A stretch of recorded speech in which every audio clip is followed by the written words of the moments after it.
Well, hello, good evening, everyone, and welcome to volume 9 of our workshop, ninth week. One more to go next week. So, hope you're all been keeping well. And if you can let me know um, if you're hearing me loud and clear, hopefully, um, and we can get going.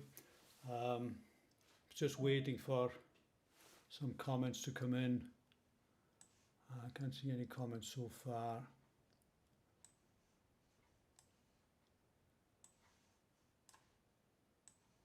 Anyone? Yeah, there's 12 people watching. Yeah, there we are. Thanks, Rona. Good. Thank you. Okay, so that's us. Yeah, so what I've decided to do tonight is to do another tune. And we're going to go tonight for Torwood. And next week, which will be the final week that we'll do in this session of 10 workshops, we can have a Q&A and anyone got any questions that they've got, and we'll go back on the tunes that we've done, which is Kilmarnock, Martyrdom. We've done Martyrs as well, and tonight we're going to do Torwood. So Davine, thank you so much for sending through your recording. It's really, really nice as well. So it's been a learning process, really trying to find out what works really well on these workshops. I like the idea of keeping it live so that people can ask questions as we go along. Hopefully next week I might have some more information on what the plan is for some future workshops. All I know at the moment is that they're going to be in Gaelic. The whole workshop's going to be in Gaelic, but we can return to doing ones like we're doing just now, maybe at a later date. So, okay, so Torwood. Torwood is a tune that a lot of people really like. So what I've done again, like I've done before, what we'll do is we'll go through the process of the music for it, and we'll have some examples of Torwood.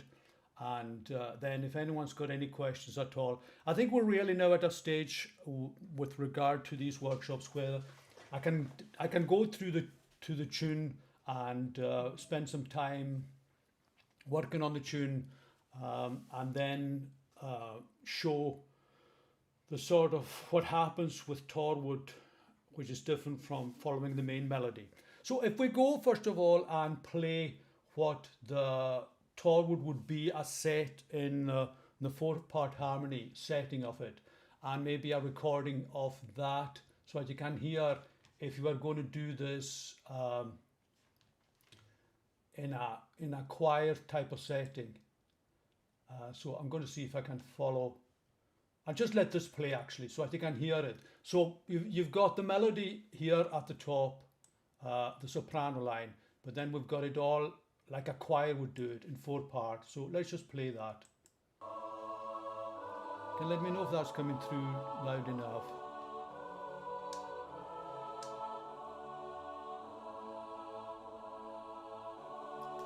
Are you hearing that okay?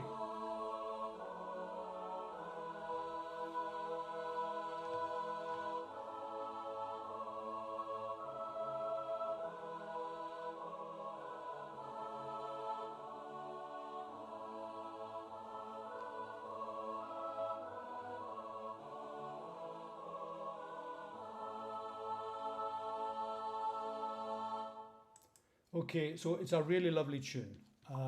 I like it, and this is really the melody part. So again, what I'm going to do is just go through the melody, and for those of you who read music, that's fine. But I'll just follow the music as it's playing. So this is the melody of it.